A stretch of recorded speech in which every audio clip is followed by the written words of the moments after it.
escala en París, Aida Palau. Bienvenidos a todos a este programa de Radio Francia Internacional y de France 24. Hoy dedicamos este espacio a la economía y a uno de los metales más preciados, el oro, considerado como el activo refugio por excelencia en épocas de crisis globales. ¿Cómo funciona el mercado del oro? ¿Quién lo controla? ¿Un particular puede comprar lingotes? ¿Dónde se guardan? Para salir de dudas, hemos invitado a Ignacio Sainz Iglesias. Muchísimas gracias, Ignacio, por estar con nosotros. Muchas gracias a vosotros por la invitación. Ignacio, usted es español, afincado en Francia, especialista de la cotización del oro y responsable de operaciones de la startup creada en Burdeos, Veracash, que lleva en funcionamiento desde el año 2015, cuenta con 30.000 clientes y durante el año pasado, en plena pandemia, hubo una especie de boom de nuevas inscripciones.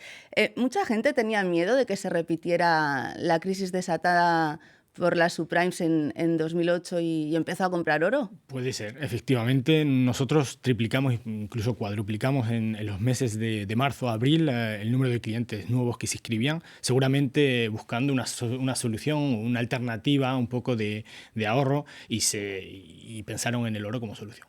Algo más seguro, ¿no? Que no fuera el dinero en los bancos. Sí, los bancos, porque al final estaríamos en una composición similar a la de Lehman Brothers de 2008. ¿Cómo funciona? ¿Cualquier particular puede venir y llamarles y comprar oro? Sí, cualquier particular puede comprar oro y más en Veracash. Es bastante sencillo. El particular o incluso un menor o una empresa pueden comprar oro, se inscriben en la plataforma, rellenan una serie de informaciones que necesitamos para comprobar su identidad y saber un poco dónde vive y tal. Son necesidades en tema de lucha contra el blanqueamiento de capitales. Una vez que hemos validado su ficha, puede empezar a invertir. El cliente envía dinero y nosotros cuando recibimos ese dinero compramos oro y lo metemos en su cuenta. Y el cliente entonces dispone de un número de gramos que puede utilizar con su tarjeta Mastercard que le ponemos a disposición o con la aplicación móvil. O sea, puede comprar con oro a través de la tarjeta. Exactamente. Puede comprarse un... Eso es. Al final un cliente nuestro tendrá la tarjeta del banco y la tarjeta Veracash. Y la tarjeta Veracash está adosada a una cuenta en gramos de oro. ¿Y qué ventajas tiene?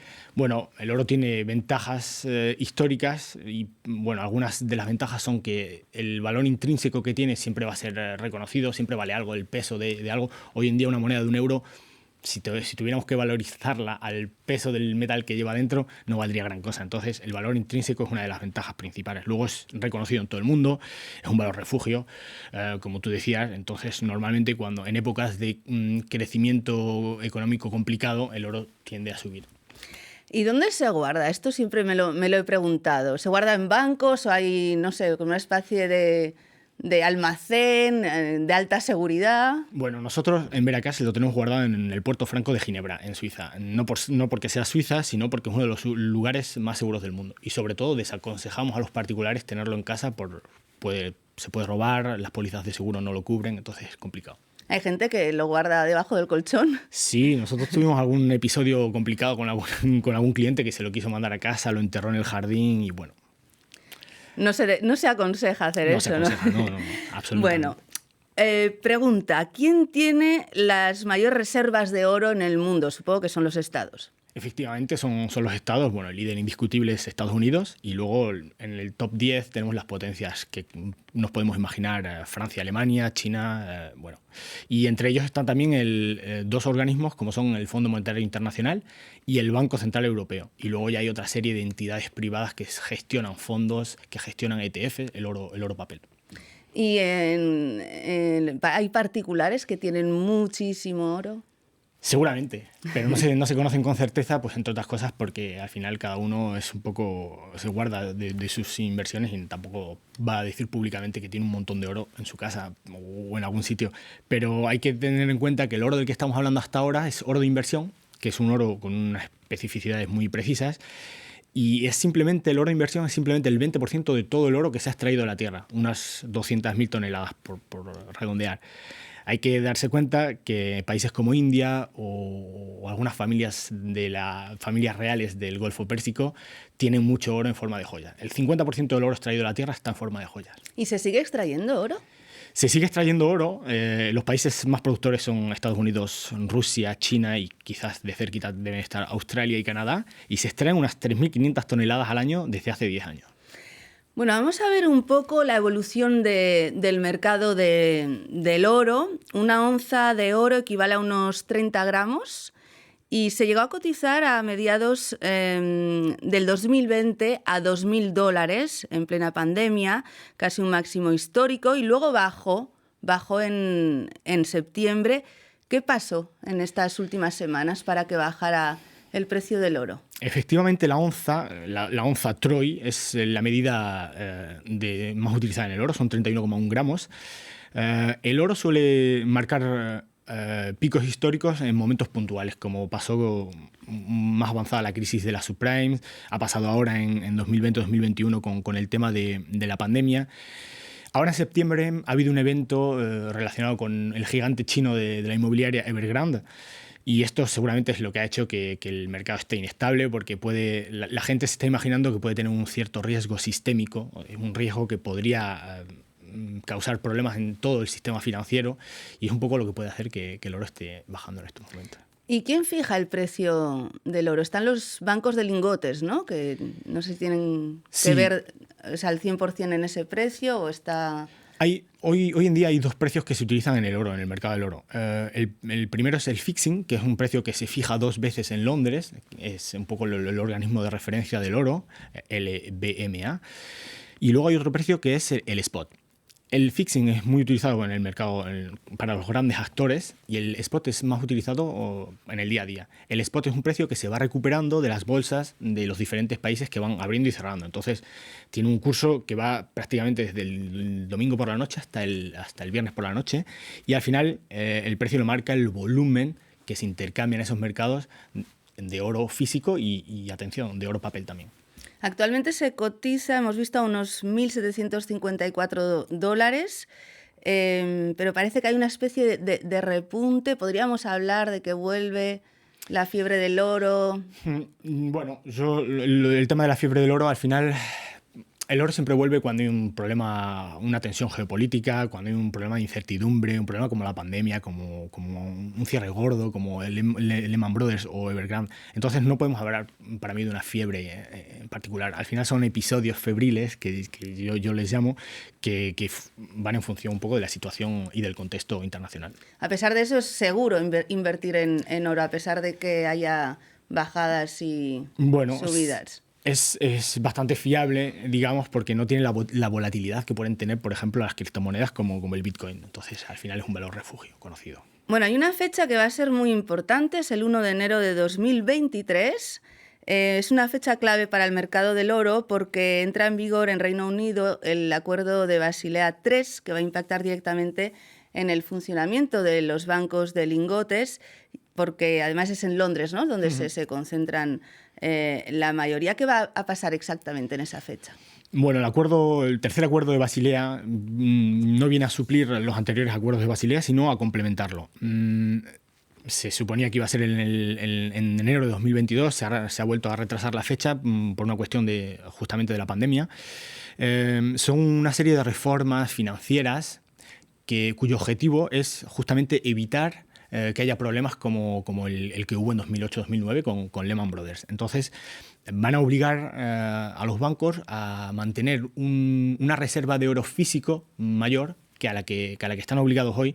Entonces, los bancos actualmente se están cubriendo sus posiciones con una parte de oro físico y una parte muy importante de oro papel. Si esta obligación es de mantener una reserva de oro físico más alta, va a haber una demanda de oro físico más alta y entonces se supone que esto va a llevar a un aumento del precio del oro. Pero bueno, esto es la teoría. La fecha es 2023 y luego entrará en vigor un poquito más tarde, algunos años más tarde. Bueno, antes hablábamos de las criptomonedas. Parece que el dinero clásico está pasando un poco de moda. Se vuelve, al oro y sobre todo se apuesta por estas criptomonedas. Pero el oro y el Bitcoin, por ejemplo, tienen una correlación un poco negativa, porque con el aumento de los precios del Bitcoin, una gran cantidad de dinero se mueve del oro al Bitcoin. Sí, ¿En qué medida esto impacta en la cotización del oro? Bueno, lo primero es que al final pensamos hace unos años que el efectivo se iba a terminar, o que la forma de consumir que teníamos hace unos años podría llegar a una sociedad sin cash, como se denomina, y al final yo creo que es bastante cultural. Aquí en Francia utilizamos la tarjeta para todo, para comprar el pan o un café que valen 1 euro o 2 euros. En España o en Alemania, por ejemplo, se sigue utilizando muchísimo el cash. Entonces, la sociedad sin cash, que pensábamos que iba a llegar bastante rápido, no va a pasar. Era como la sociedad sin vinilos, ¿no? En una época cuando salió el CD o el MP3. Y vuelve. Y entonces, bueno, tenemos nuevas formas de pago, nuevas formas de consumir, está el pago sin contacto. Veremos a ver cómo se comporta eso también con las criptomonedas, como decimos. Y luego, las criptomonedas al final no se resume hoy en día todo al Bitcoin. El Bitcoin es la más conocida, la precursora, de la que más se habla, la más mediatizada, y seguramente no sea el Bitcoin la que utilicemos desde aquí a unos años en nuestro día a día, en nuestro cotidiano. Yo creo que el Bitcoin, por ejemplo, hoy está sobre todo utilizado para especular, y el oro para protegerse. Entonces, al final, como tú decías, hay muchos inversores que pasan del Bitcoin al oro. A mí no me extraña, porque se están diciendo, yo voy a intentar ganar especulando con el Bitcoin, y si tengo alguna pérdida o si mi posición en Bitcoin disminuye, entonces protejo un poco mi otra parte del patrimonio comprando oro. Entonces, efectivamente, los inversores han entendido que el Bitcoin y el oro son totalmente complementarios, claro.